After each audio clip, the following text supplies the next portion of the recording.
ਕੀ ਹੋ ਗਿਆ ਬਿੰਦਰ? मैडम जी मेरी ਨੂੰਹ ਦਾ ਬੱਚਾ ਨਹੀਂ ਹਿਲਦਾ ਕਈ ਦਿਨਾਂ ਤੋਂ। ਕਿਹੜਾ ਮਹੀਨਾ ਚੱਲ ਗਿਆ ਤੈਨੂੰ? ਨੌਵਾਂ। ਸਵੇਰ ਦਾ ਕਿੰਨੀ ਵਾਰ ਘੁੰਮਿਆ? ਮੰਮੀ ਧਿਆਨ ਨਹੀਂ ਦਿੱਤਾ ਮੈਂ। ਚੱਲ 1 ਮਿੰਟ ਲੇਟ ਜਲਦੀ ਨਾਲ ਦੇਖਾ ਧੜਕਣ ਤਾਂ ਨਹੀਂ।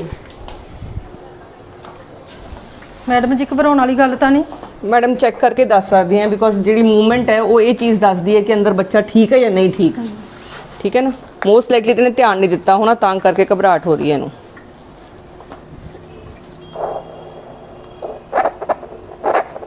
हाथ उते।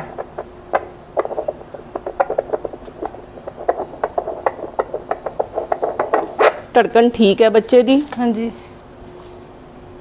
बच्चा अंदर घूम रहा है। सवेर दा की खादा है? रोटी कुछ नहीं, खाली पेट है। अच्छा जी। ये सब तो बड़ी प्रॉब्लम है कि जदों बच्चा नहीं घूमदागा, हाँ जी। जब बच्चा नहीं घूमता हाँ जी। तो बहुत ज़्यादा घर में घबराहट हो जाती है।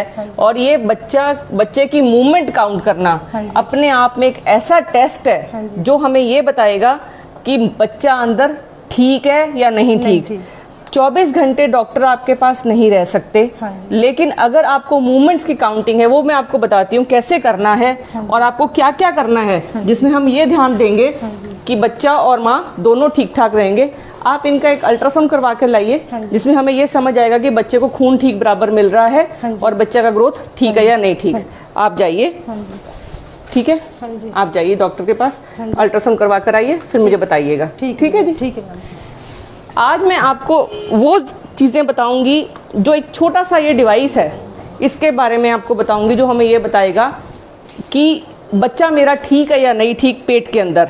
बेसिकली जो बच्चे की मूवमेंट्स होती हैं पहले बच्चे में तो वो होती है 20 हफ्ते पे, जब 5वां महीना शुरू हो जाता है, आधा निकल जाता है। और जो अगर आपको पहले कोई बच्चा है और आपकी मूवमेंट्स 16 से 22 हफ्ते के बीच में हो जाती हैं, ये जो मूवमेंट्स हैं ये बताती हैं बच्चा अंदर एक्टिव है, अंदर हिल डुल रहा है। और दूसरा कि बच्चे के आसपास जो पानी है वो ठीक है, बच्चे को ग्रोथ ठीक हो रही है। जो मूवमेंट है वो कोई बच्चा घंटी नहीं मारेगा कि मेरा बच्चा मेरे को अंदर दिक्कत है, वो हमेशा घूमना कम करता है। हिंदुस्तान में हर साल कम से कम 5,29,000 बच्चे पेट में पूरे हो जाते हैं, जिसको हम स्टिल बट बोलते हैं, जो कि हम अवॉइड कर सकते हैं अगर मदर को ये पता है कि मैंने क्या किस चीज़ पे ध्यान देना है। 3 चीज़ें उसने करनी है। पहला, उसने लेटना है, पैरों की तरफ 2 ईंटें लगानी है, पैर ऊंचे करने हैं और उल्टे हाथ की करवट पर लेटना है। और फिर ये चेक करना है पेट पे हाथ रखकर कि बच्चा घूम रहा है या नहीं घूम रहा। बच्चा घूम सकता, लोटनी खा सकता है, हाथ हिला सकता है, या धक्का मार सकता है, या टांग मार सकता है, या हिल सकता है। उसको मूवमेंट गिनेंगे, उस मूवमेंट का आप हिसाब रखेंगे, कॉपी पेन लेंगी और एक एक लाइन खींचती जाएंगी। एक दिन में आपकी कम से कम 10 से 12 मूवमेंट्स होनी चाहिए। हर बच्चे का अपना एक मूवमेंट का स्टाइल है।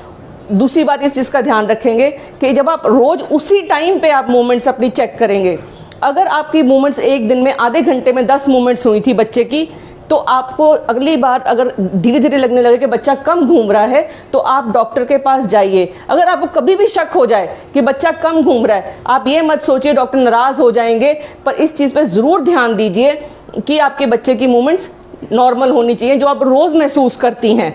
जैसे जैसे बच्चा बड़ा होगा, 8वें 9वें महीने में जाके बच्चा पूरी लोटनी नहीं खाता, सिर्फ एक ही जगह पे हाथ पैर हिलाता है, वो इस चीज़ की निशानी है कि मूवमेंट्स ठीक हैं। अगर आपका बच्चा नहीं घूम रहा है तो हो सकता है कि उसकी ग्रोथ कम हो, उसको अंदर दिक्कत हो, उसके गले के आसपास नाड़ुआ घूम गया हो और उसके आसपास पानी कम हो। तो इन सब चीज़ों से पता चलता है कि बच्चे के अंदर जान को खतरा है।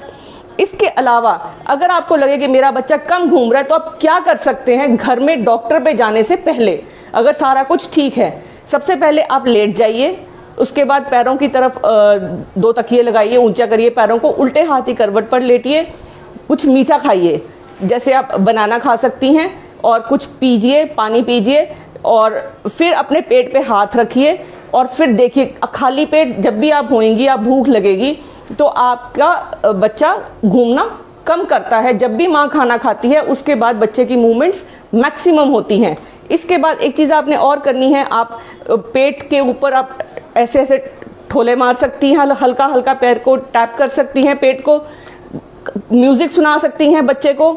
और दूसरी बात है कि आप बच्चे के मदर के पेट के ऊपर आप टॉर्च से लाइट मार सकती हैं। जब हम टैप करेंगे और हल्का हल्का टैप करेंगे और जब बच्चे से बात कर सकती हैं, उसे गाना सुना सकती हैं। आपने खाना कब खाया था? सुबह। देखो, इन्होंने सुबह से लेके अब तक खाना नहीं खाया और इसीलिए बच्चा घूम नहीं रहा। इनको अब ध्यान भी नहीं दिया इन्होंने। ये बड़ी फ्रीक्वेंटली, जो लेडी पहली बार बच्चा प्रेग्नेंट होती है उसको इस चीज़ की इंपॉर्टेंस नहीं होती। तो जब पहली बार प्रेग्नेंट हो तो बहुत चीज़ पे ध्यान रखिए। जो सबसे ज़रूरी चीज़ है एक लेडी के लिए है वो है बच्चे की मूवमेंट्स। एक बार जब वो 5वें या चौथे महीने में जैसे भी जिस भी स्टेटस पे है वो शुरू हो जाती हैं। अगर आप इन सब चीज़ों पे ध्यान देंगे तो आप अगर रोज़ की मूवमेंट्स आप चेक कर रही हैं कि आधे घंटे में 10 मूवमेंट्स हुई, तो अगली बार आपने देखा कि कम हो गई और कम हो गई, तो अपने डॉक्टर को कंसल्ट करिए। कभी भी आपको लगे कि मेरे को बच्चे को अंदर दिक्कत है, बच्चे ने कोई घंटी नहीं मारनी, बच्चा सिर्फ अपनी मूवमेंट्स कम करेगा और जिससे ये पता चलेगा कि बच्चे को अंदर दिक्कत है, तो इमीडिएटली डॉक्टर को कंसल्ट करिए। डॉक्टर आपका अल्ट्रासाउंड कराएंगे, पहले वो इस इंस्ट्रूमेंट से चेक करेंगे। ये एक ऐसा इंस्ट्रूमेंट है जो बहुत ही सस्ता मिल जाता है, 1500-2000 रुपये में ये इंस्ट्रूमेंट मिल जाता है। ये मदर के पेट पे इसको रखा जाता है और एक डॉपलर का काम करता है। जब भी इसको किसी धड़कन पे रखा जाएगा तो ये धड़कन पकड़ेगा, ये खटखट की आवाज़ है और यहाँ पे एक लेवल आ जाएगा, तो आपको ये समझ आ जाएगी कि मेरे बच्चे की धड़कन ठीक है। अगर आपको बारी बारी लगता है कि मेरे बच्चे की धड़कन ठीक नहीं है या घबराहट हो जाती है तो ये इंस्ट्रूमेंट अपने पास अवश्य रखें। अगर आपका बच्चे की पहले कभी ऐसी कोई प्रॉब्लम हुई है जिसमें बच्चा अंदर पूरा हो गया तो उसके लिए भी आप इस चीज़ का ध्यान रखें। तो इसको फीटल डॉपलर बोलते हैं, इसकी बहुत इंपॉर्टेंस है। अगर हर प्रेग्नेंट लेडी इसको एक बार यूज़ कर सकती है तो वो अपना बच्चा बिल्कुल स्वस्थ और सुरक्षित पा सकती है। और कोई भी प्रॉब्लम है तो इमीडिएटली डॉक्टर को कंसल्ट करके उस बच्चे को बचाया जा सकता है। बिकॉज धड़कन सबसे आखिर में जाएगी, सबसे पहले मूवमेंट्स खत्म होंगी। तो मूवमेंट कम होने में और धड़कन जाने में जो बीच का टाइम है उस टाइम अगर हम बच्चे को बचा सकते हैं तो बच्चा हमारे पास सुरक्षित और हेल्दी मिलेगा। ये इन्फॉर्मेशन ज़्यादा से ज़्यादा लोगों में फैलाइए और उनकी अवेयरनेस बढ़ाइए।